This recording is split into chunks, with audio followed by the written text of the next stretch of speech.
cette thématique, la vie chrétienne, une connaissance, une co-naissance. Hein, on sépare un peu le mot. Ah, une connaissance, naître ensemble. Et vous savez que le verset de l'année, hein, c'est Galates chapitre 2, verset 20, peut-être que vous ne le savez pas, le verset de l'année qui nous a conduit tout au long de ces mois, depuis le mois de janvier, et même le 31 décembre, j'ai prêché ici même sur le fait que nous embarquons avec Jésus en 2025, avec le fait donc que Christ est en nous. Christ vit en moi. Ce n'est plus moi qui vis, c'est Christ qui vit en moi.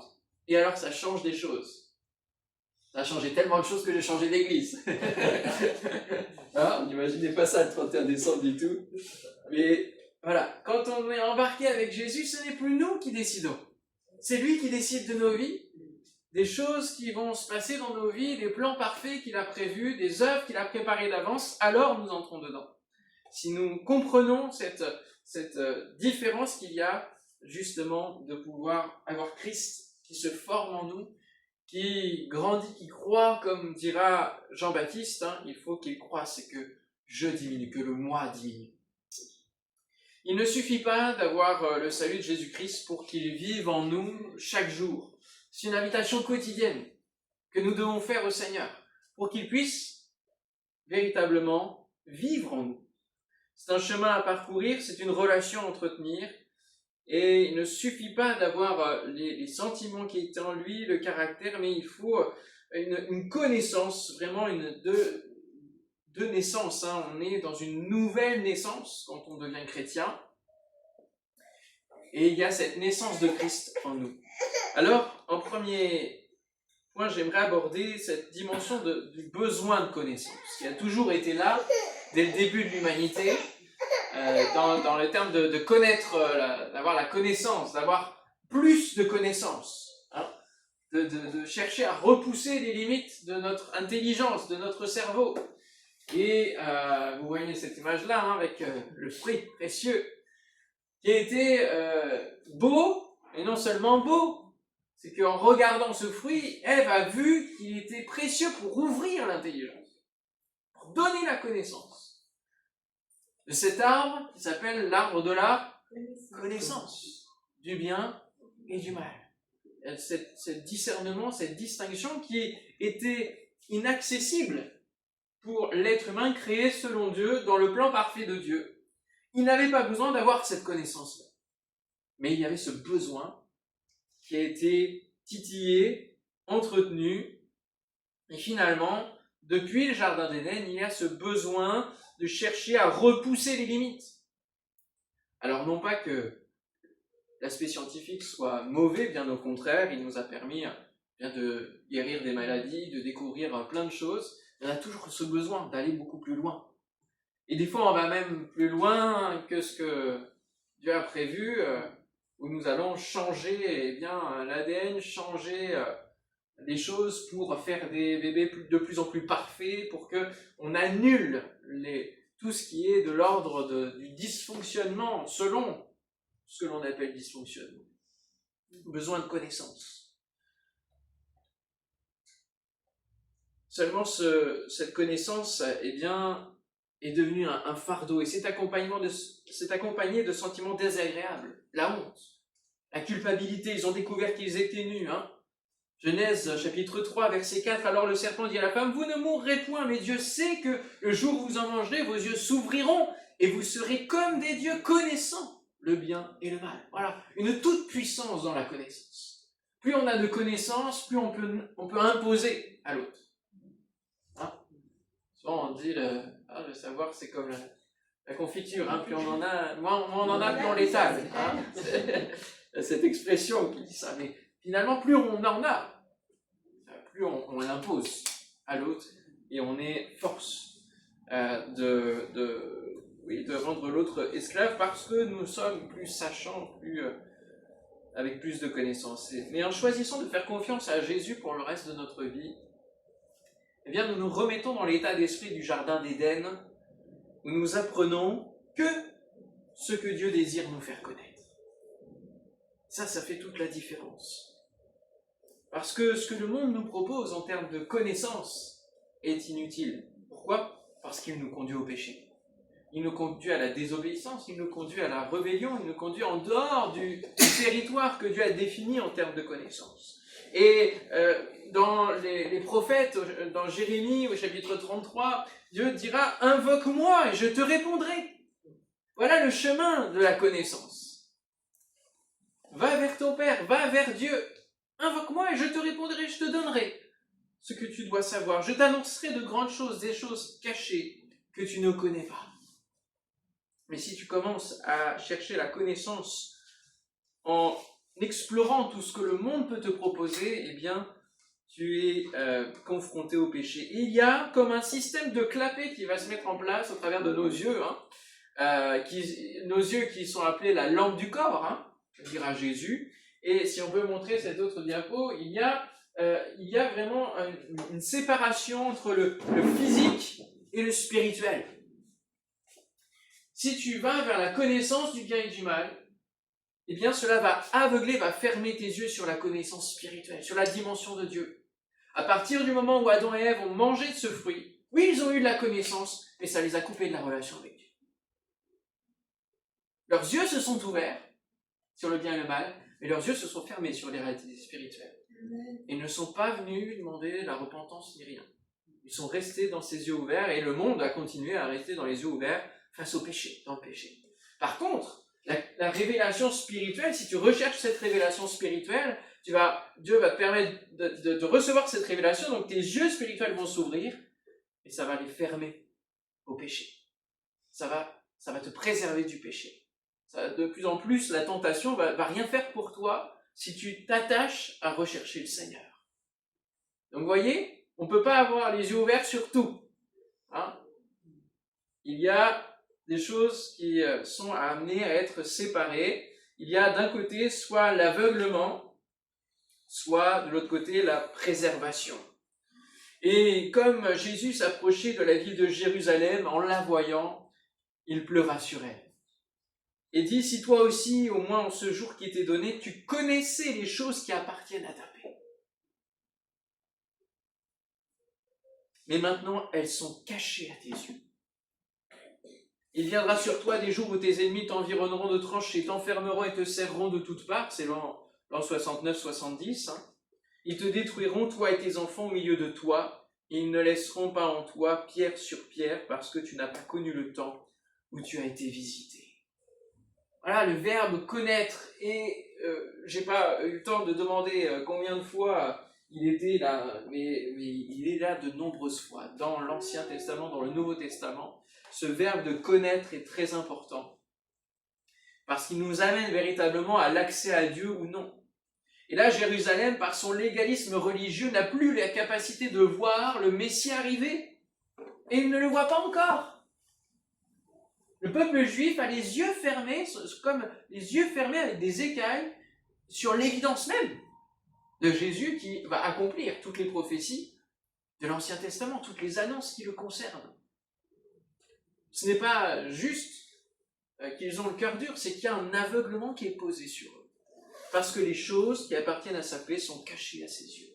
Et encore aujourd'hui, même si Dieu garde sa bénédiction sur ce peuple, il y a des choses qui appartiennent à sa paix, et bien qui ne sont pas encore accessibles.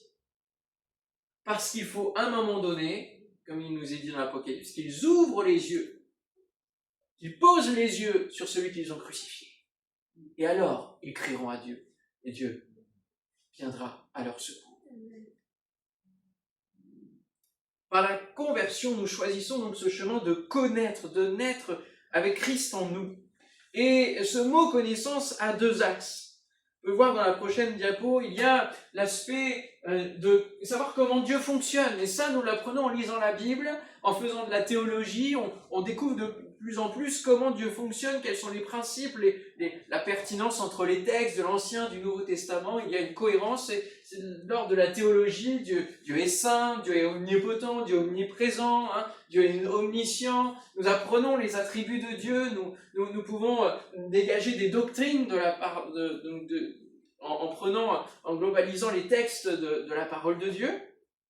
Ça, c'est la part de la théologie, et c'est très bon de le faire, parce que ça nous permet d'éviter des erreurs de compréhension de la parole de Dieu.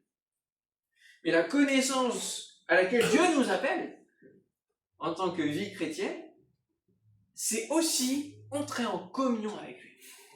Être dans une intimité. Et ça, c'est une part que plusieurs mettent à part, justement, mettent en champ secondaire. Pourtant, le verbe connaître, dans l'Ancien comme dans le Nouveau, est un mot, et dans la pensée juive aussi, est un mot qui va beaucoup plus loin que juste la théologie. C'est un mot qui est dans le fait d'entrer en communion, qui amène même la description de l'intimité sexuelle pour le couple humain. Et donc, ce à quoi Dieu nous appelle, c'est cette intimité spirituelle. C'est cette rencontre, c'est être en communion, et nous l'avons célébré au travers de la Sainte Seine, par exemple. On appelle ça la communion. Quand on est entre frères et sœurs, on appelle ça aussi la communion fraternelle. Parce qu'il y a ce besoin d'expérimenter ensemble, ce besoin que Christ vive véritablement en nous. Connaître l'autre dans le relationnel, eh bien c'est connaître ses qualités, ses défauts, ses habitudes, ses limites, ses pensées. C'est savoir comment fonctionne le royaume de Dieu, comment connaître la parole du Père, recevoir la connaissance que Jésus avait et qui est exprimée dès ses 12 ans dans le temple. Ça, c'est connaître Dieu de loin, c'est la théologie. Et connaître Dieu dans l'expérience de l'intimité, eh bien, c'est véritablement la même que celle d'un couple où il y a des choses que personne d'autre ne connaît. Il est appelé à connaître. Ce que je vis avec mon épouse, ce que je connais de mon épouse, eh bien, la plupart d'entre vous ne connaissent pas, en fait. Et heureusement, parce que ça appartient à la sphère de l'intimité. Et connaître Dieu de l'intérieur, c'est véritablement cette intimité, et Jésus se construit une épouse. Il ne se construit pas un syndicat. Hein? Il ne se construit pas un club de théologiens. Il se construit des hommes et des femmes qui veulent véritablement être en relation avec lui, qui veulent le connaître dans ses souffrances, dans sa compassion, dans sa manière de penser, dans sa vie de prière, dans sa propre intimité avec le Père. Il veut calquer ça avec nous, et nous l'avons lu dans Jean 14 tout à l'heure, tout est conduit. Ouvrons bien nos oreilles ce matin sur ce que le Seigneur veut nous dire. Comment, Philippe? Tu ne m'as pas connu, on est ensemble. Et oui, tu ne m'as pas connu. Tu me vois, tu me suis, tu entends mes enseignements, mais tu ne me connais pas. Tu n'as pas compris que le Père est en moi et je suis dans le Père. Il y a quelque chose qui est intérieur. Il y a une intimité là qui se passe. Et ces deux axes sont importants pour la tenue et la valeur de notre vie chrétienne. Et l'apôtre Paul, qui vraiment réalisé et exprime dans les épîtres cette compréhension de la connaissance de Dieu dans ces deux dimensions, eh bien nous dit « Je regarde toute chose comme une perte à cause de l'excellence de la connaissance, la révélation de Jésus-Christ, mon Seigneur, pour lequel j'ai renoncé à tout, et je les regarde comme dans la boue, afin de gagner Christ, et d'être trouvé en lui. » Vous voyez l'intimité, l'intériorité. Non avec ma justice, celle qui vient de la loi, qui correspond à l'aspect de la théologie quelque part, mais avec celle qui s'obtient par la foi en Christ. La foi, c'est de l'abandon en quelqu'un d'autre. La justice qui vient de Dieu par la foi. Afin de quoi? De connaître Christ. Et la communion à ses souffrances et la puissance de sa résurrection. Voilà l'expérience. En devenant conforme à lui dans sa mort pour parvenir, si je puis, à la résurrection d'entre les morts. C'est dans Philippiens chapitre 3. Et c'est comme si Paul disait, mais moi, je veux pas juste connaître un prophète qui est venu. Non, je veux vivre véritablement, ressentir ce qu'il a ressenti quand il est venu sur cette terre, lui le Fils de Dieu. Ressentir, être conforme à lui dans sa mort, la compréhension de ce mystère qu'est la croix. Je cherchais à le comprendre en le vivant. Seigneur, je veux comprendre cet amour-là que tu as eu pour l'humanité, pour ceux qui ne voulaient pas de toi.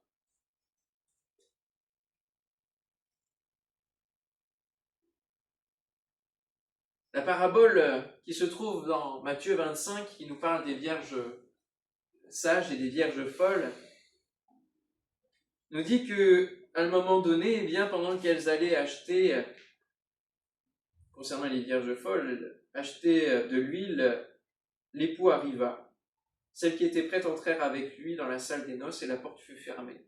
Plus tard, les autres vierges vinrent et dirent « Seigneur, Seigneur, ouvre-nous » Mais il répondit « Je vous le dis en vérité, je ne vous connais pas. Je ne vous vois pas, c'est comme si vous étiez invisible. Vous n'êtes pas dans mes registres, vous n'êtes pas dans mes radars, vous n'êtes pas dans mes relations, vous n'êtes pas dans mes relations proches. Je ne vous connais pas.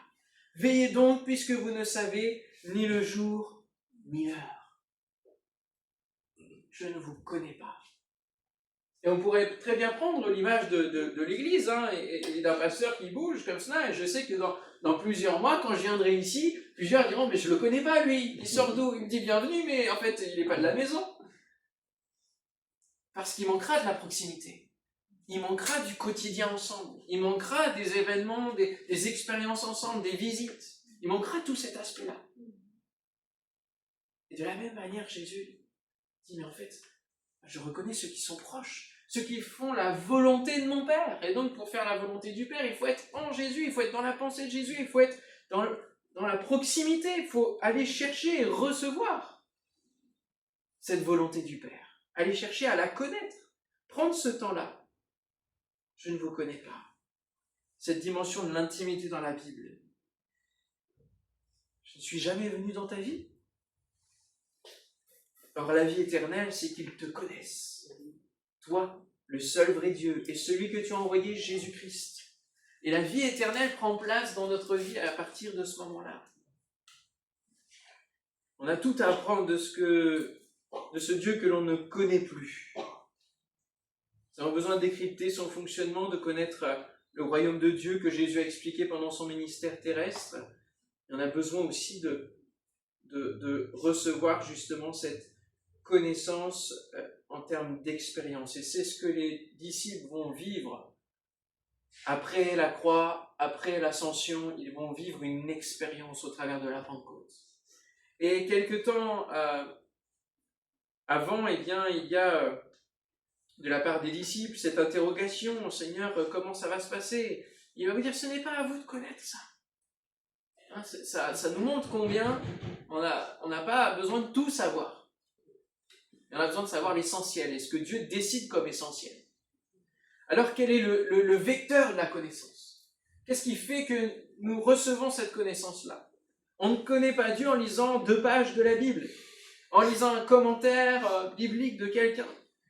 On connaît véritablement Dieu par la révélation, comme je disais tout à l'heure, les yeux qui s'ouvrent de la part du Saint-Esprit. En ce temps-là, Jésus prit la parole et dit: « Je te loue, Père, Seigneur du ciel et de la terre, de ce que tu as caché ces choses aux sages et aux intelligents, et de ce que tu les as révélées aux enfants. » C'est dans Matthieu 11. Si vous voulez venir avec moi dans Matthieu 11, au verset 25. « Je te loue de ce que tu as caché ces choses aux sages et aux intelligents. » On a là aussi de mouvements et qui sont répétés plusieurs fois dans la parole de Dieu, mais que Dieu confond les choses fortes, les sages de ce monde, parce que sa sagesse n'est pas la sagesse du monde. Sa connaissance va beaucoup plus loin que la connaissance de ce monde. Oui, Père, je te loue de ce que tu l'as voulu ainsi. Toutes choses m'ont été données par mon Père, et personne ne connaît le Fils, si ce n'est le Père. Personne non plus ne connaît le Père, si ce n'est le Fils, et celui à qui le Fils veut le révéler par son esprit. Et c'est pour cela que des enfants peuvent faire une expérience de connaître Dieu dès leur plus jeune âge. Parce qu'il ne s'agit pas là d'une connaissance théorique seulement, mais aussi d'une expérience. Dieu retient cette révélation et la délivre à ceux qui placent leur foi en Jésus. La connaissance ne demande donc pas d'avoir un haut niveau d'études. Elle est accessible à tous. Mais elle demande la folie de la foi pour croire que Dieu peut gérer notre vie de A à Z. Et c'est un apprentissage de lâcher prise. Parce que souvent, nous voulons maîtriser les choses. Et là, l'appel de Dieu, c'est « ce n'est plus moi qui vis. C'est Christ qui vit en moi, donc c'est lui qui gère les choses. » Donc ça demande de déposer notre fardeau, et on le voit juste après au verset 28. « Venez à moi, vous tous qui êtes chargés, fatigués, et je vous donnerai du repos. » Alléluia. À éviter de trop réfléchir, de trop se poser des questions et juste suivre ce que le Seigneur nous dit. Quitte ta famille, quitte ta patrie. Mais Seigneur, foule de questions, foule de connaissances, mais alors j'ai besoin de savoir ça, j'ai besoin de savoir telle étape, savoir besoin la finalité. Abraham devait apprendre à connaître ce Dieu qui l'appelait. Il ne savait pas tout sur tout de Dieu. Il a choisi la foi. Il a choisi de suivre simplement la connaissance que Dieu lui a donnée à cet instant-là. Puis Dieu lui a donné d'autres directives au fur et à mesure de son parcours. Et il y a eu des moments où il a voulu rattraper les choses, gérer les choses, concernant les promesses. Et c'est notre danger à tous, de reprendre le joug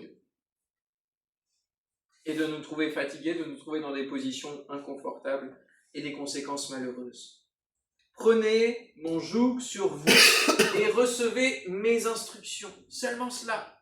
Alors ça va vous décharger. Car je suis doux et humble de cœur et vous trouverez du repos pour vos âmes. Car mon joug est doux et mon fardeau léger. Toute la connaissance que tu as acquis depuis que tu es né, toute l'expérience que tu as vécue au travers du péché, tout cela, le Seigneur veut t'en libérer. Alléluia. Il veut t'en soulager. Parce qu'il veut seulement que tu retiennes une chose, que ta vie est entre ses mains. Si tu le décides, alors, tout le poids de ce monde va descendre de tes épaules. Alléluia. Nous n'avions pas besoin de savoir le bien et le mal, et le péché a fait de nous ses esclaves. Et en connaissant Jésus, nous venons simplement prendre ses instructions, rien de plus, pas de loi supplémentaire, pas de règles humaines lourdes et que l'on ne peut pas suivre. Nous suivons simplement ce qu'il nous dit. Comment entendre ce qu'il nous dit? Par ce vecteur de la connaissance qui s'appelle le Saint-Esprit. Alors les apôtres réunis lui demandèrent: Seigneur, est-ce en ce temps que tu rétabliras le royaume d'Israël? Et il leur répondit: ce n'est pas à vous de connaître les temps ou les moments que le Père a fixés de sa propre autorité, mais vous recevrez une puissance, le Saint-Esprit survenant sur vous, et vous serez mes témoins à Jérusalem, dans toute la Judée, dans la Samarie, jusqu'aux extrémités de la terre, avec ce message qui sera téléchargé de la part de Pierre pour cette première prédication, et puis ensuite, ça va continuer, et ils vont être conduits comme ça, on le voit tout au long des apôtres, par le Saint-Esprit. L'Esprit de Jésus ne nous permet pas d'aller en tel endroit, parce que c'est suivre la connaissance du plan de Dieu. C'est lui qui avait le parcours de leur voyage missionnaire. Ce verset nous montre ici que nous n'avons pas besoin de tout connaître, mais seulement ce que le Saint-Esprit nous donne. Il se trouve qu'il nous enseigne et nous rappelle tout ce qui se trouve dans la Bible. Et le Consolateur, l'Esprit Saint que le Père enverra en mon nom, vous enseignera toutes choses et vous rappellera tout ce que je vous ai dit. Alléluia. On a une diapo, voilà, le joug du péché. Vous avez vu, c'est une connaissance ingérable qui est trop grande pour nous. Et qui va nous dominer, qui va nous amener à une voie de mort. Mais la connaissance, le joug de la grâce, c'est une connaissance seulement nécessaire, juste ce qu'il faut, et qui va nous amener au repos de l'esprit, au repos de l'âme. Et elle ne veut pas nous dominer, mais nous conduire, nous diriger. Alors dans quel état se trouve ta relation avec le Saint-Esprit aujourd'hui? À quel moment peux-tu prendre le temps de te connecter au vecteur de la connaissance? Si ce n'est pas de manière constante, il te manque une dimension dans ta vie chrétienne. Et c'est là que nous voyons le besoin d'être ensemble, pour justement nous encourager à avoir cette autre dimension de la connaissance. Parce que je connais des gens, que ce soit même parfois familialement, mais on en croise régulièrement, des gens qui disent avoir la foi, qui disent croire en Dieu, mais qui restent dans une conception théologique, intellectuelle, mais dont la vie ne ressemble pas à l'évangile. Dont la vie ne suit pas, où il n'y a aucune transformation, parce qu'il n'y a pas de vie de disciple. Et donc nous avons besoin d'une incarnation de la connaissance. On peut régulièrement, dans notre société actuelle, se demander parfois à quoi sert encore l'Église. Où méditer la Bible chez nous, écouter de merveilleux prédicateurs sur notre ordinateur, sur notre télé. Nous avons accès à une connaissance qui remplit ce monde. Mais nous manquons une part de la vie chrétienne dans le fait d'être des disciples, d'être sur le terrain, d'être dans cette dimension de l'expérience. Beaucoup de chrétiens aujourd'hui se contentent d'une foi intellectualisée, pensant qu'ils font ce qu'il faut, mais rien ne change dans leur vie, ils sont presque même un contre-témoignage. Ce n'est pas avoir compris qu'il s'agissait d'une relation avec Jésus, avec quelqu'un, pas juste un livre. Et j'ai cherché une image pour illustrer un livre qui a des mains, des bras, des oreilles, des yeux. Jésus est la parole faite chair. Et lorsque nous ouvrons ce livre, quand nous allons dans le contact de Dieu, nous prions, nous disons, Seigneur, révèle-toi à moi. Et cette parole-là va venir véritablement grandir en nous, va tomber dans notre cœur, si nous le souhaitons, si nous le prions, et ça va porter du fruit. Parce que ce que Jésus attend de ses disciples, c'est qu'ils portent du fruit en abondance. Alléluia. Il y a une différence entre la connaissance sans incarnation qui va se résumer à de la religiosité, de la tradition. On est dans les lois, dans les dogmes, dans le fait de faire appliquer. 1 Corinthiens 8, avec cette discussion sur les viandes sacrifiées aux idoles, Paul est obligé de traiter ça parce que c'est leur préoccupation. Mais il leur fait comprendre qu'ils n'ont pas connu le Seigneur en final, en étant dans ces réflexions-là, et en étant dans ces blocages-là. Et la connaissance avec incarnation, eh bien c'est Jésus directement. La croix est l'incarnation du message divin sur l'amour et la grâce et le salut. Alléluia. Et c'est la dimension d'un Corinthiens 13, avec cet amour qui ne soupçonne point le mal, avec cet amour qui s'incarne véritablement. Et qui, au-delà de la connaissance intellectuelle, dit, mais si tu n'as pas l'amour, tu n'es rien. Tu n'es rien, tu n'es pas un chrétien. Ce que je demande dans mes prières, dira l'apôtre Paul aux Philippiens, c'est que votre amour augmente de plus en plus en connaissance. Souvent, on prend les choses dans l'autre sens. C'est augmenter notre connaissance intellectuelle. Non, c'est que votre amour augmente de plus en plus en connaissance. C'est-à-dire que vous connaissiez l'amour de Dieu de plus en plus. Et en pleine intelligence pour le discernement des choses les meilleures, afin que vous soyez purs et irréprochables pour le jour de Christ, remplis du fruit de justice qui est par Jésus-Christ à la gloire et à la louange de Dieu. Nous grandissons dans les connaissances de l'amour de Dieu pour nous. Cet émerveillement doit croître dans nos vies, nous amène à la louange, à être des adorateurs, en esprit, en vérité, à être des passionnés de Jésus. Alléluia. C'est donc une connaissance qui s'incarne au travers d'un corps uni, qui vibre pour Christ, dont Christ est justement la tête de ce corps. L'amour de Dieu circule et fait bouger le corps de Christ qui est l'Église. Cette connaissance nous amène à l'action. Et j'aimerais lire avec vous versets 11 à 16. Et là, par contre, moi, je ne sais plus de quel livre. Oui, j'ai plus la référence, désolé. C'est Éphésiens 4. Oui, c'est Éphésiens 4 qui nous parle justement de l'Église. C'est lui qui a fait don de certains comme apôtres, d'autres comme prophètes, d'autres comme évangélistes, d'autres comme pasteurs et enseignants. Il a fait don de ces hommes pour que ceux qui appartiennent à Dieu soient rendus aptes à accomplir leur service en vue de la construction de quoi ? Du corps de Christ. Ainsi nous parviendrons tous ensemble à l'unité dans la foi et dans la connaissance du Fils de Dieu, à l'état d'adulte, à un stade où se manifeste toute la plénitude qui nous vient du Christ. Alléluia. De cette manière, nous ne sommes plus ballottés, etc. Et je continue. C'est de lui, Christ la tête, que le corps tout entier tire sa croissance pour s'affermir dans l'amour, sa cohésion et sa forte unité lui venant de toutes les articulations dont il est pourvu pour assurer l'activité attribuée à chacune de ses parties. Le corps tout entier, par l'amour, et cette connaissance de l'amour qui grandit. L'Église est là pour que nous puissions nous construire sur la bonne base, Christ, bâtir droit, bâtir solidement, bâtir durablement, bâtir éternellement. Et c'est en Église que nous allons vers Dieu pour qu'il se révèle à nous ce matin, comme nous le faisons ce matin. C'est en lisant sa parole ensemble que nous décryptons les textes mystérieux. Souvent, l'apôtre Paul parle de mystère. Le mystère de Christ, le mystère de l'Évangile, le mystère... Parce que ces choses ne sont pas accessibles comme ça à chacun. Elles sont accessibles si nous recherchons ensemble la révélation. C'est en Église que nous pouvons décoder des textes mystérieux comme celui de Daniel, chapitre 12, que vous lirez à la maison, et qui nous parle justement de la fin des temps. Et qui dit au verset 4, Plusieurs alors liront le livre de Daniel et la connaissance augmentera. Alléluia. Nous sommes dans une période, gloire à Dieu, où la connaissance de Dieu est au point le plus haut que nous pouvons avoir. Nous avons l'ensemble du livre, l'ensemble des prophéties. Nous avons la possibilité de voir sous nos yeux ces prophéties s'accomplir.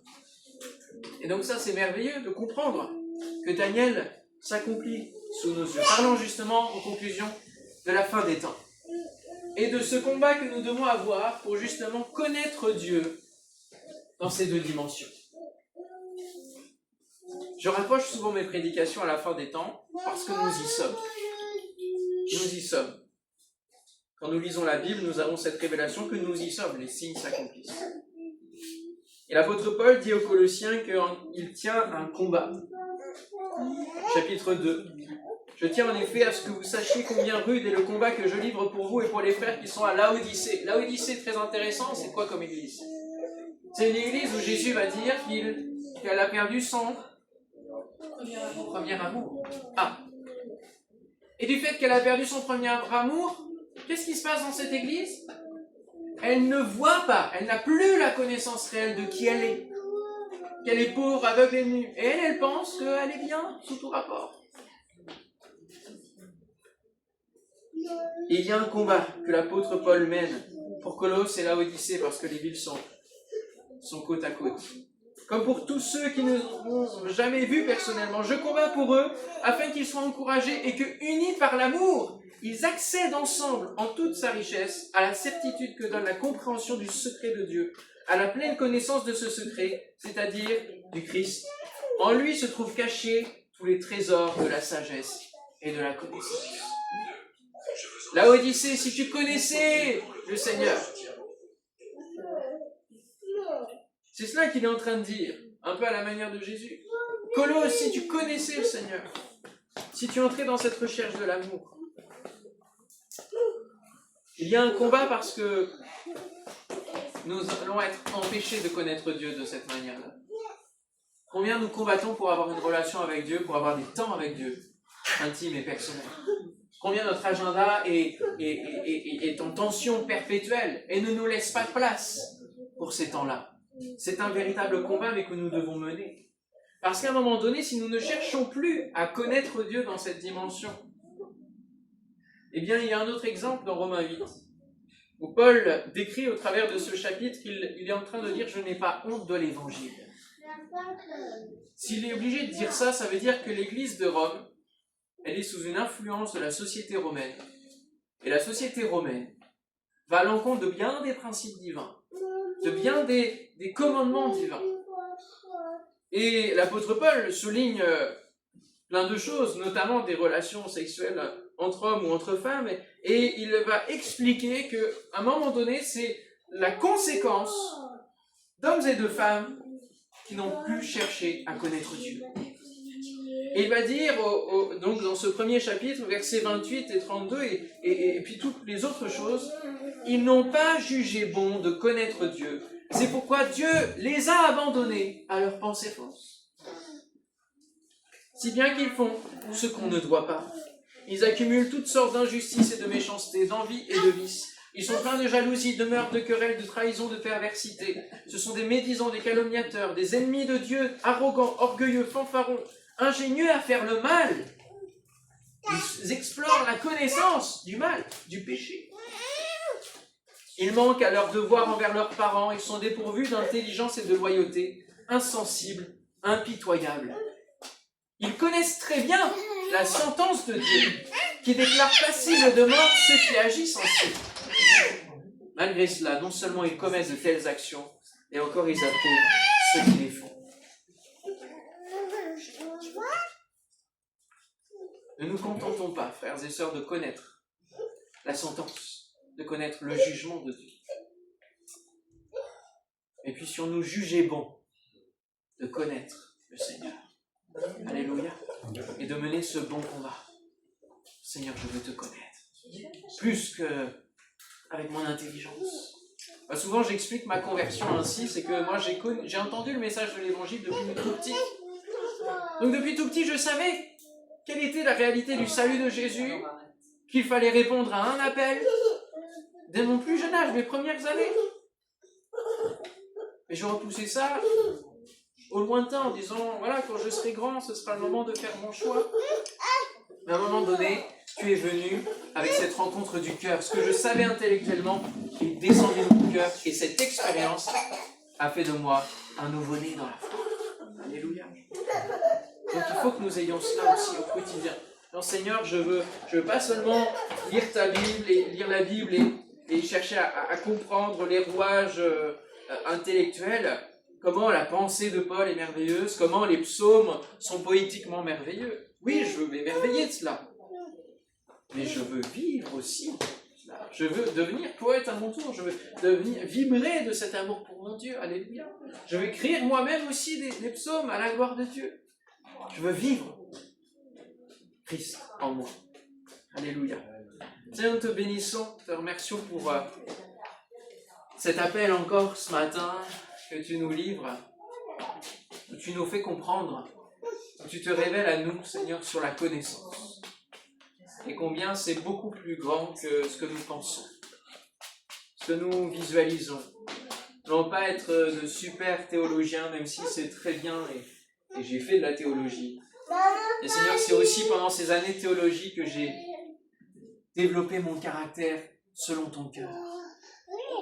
Apprendre à pardonner, à ne pas laisser le temps scléroser les choses, à ne pas laisser la colère m'animer. J'ai appris à répondre aux projets que tu avais pour ma vie, sans chercher à discuter, sans chercher les tenants, les aboutissants. Apprendre à obéir en tant qu'enfant. Alors que bien souvent, il y avait des choses qui ne me plaisaient pas et que je voulais en faire à ma tête. Mais combien tu m'as préservé en m'apprenant à obéir et à suivre fidèlement tes voies. C'est ce qui fait qu'aujourd'hui, j'en suis là où j'en suis. Et Seigneur, je veux encore aujourd'hui apprendre à t'écouter, apprendre à te connaître, toi le seul vrai Dieu, et à suivre tes pas jour après jour, à ne pas m'écarter ni à droite ni à gauche, à ne pas laisser place au monde du péché, de la tentation, mais fixer mes yeux sur toi, Jésus, le chef et le rémunérateur de la foi. Oh, que ton nom soit béni, Seigneur. Aide-nous dans ce combat. Aide mes frères et sœurs dans ce combat, afin qu'ils puissent te connaître et qu'ils ne soient pas livrés, Seigneur mon Dieu, abandonnés à une pensée faussée, Seigneur. Et éloigne-nous de ces choses. Au nom de Jésus. Amen.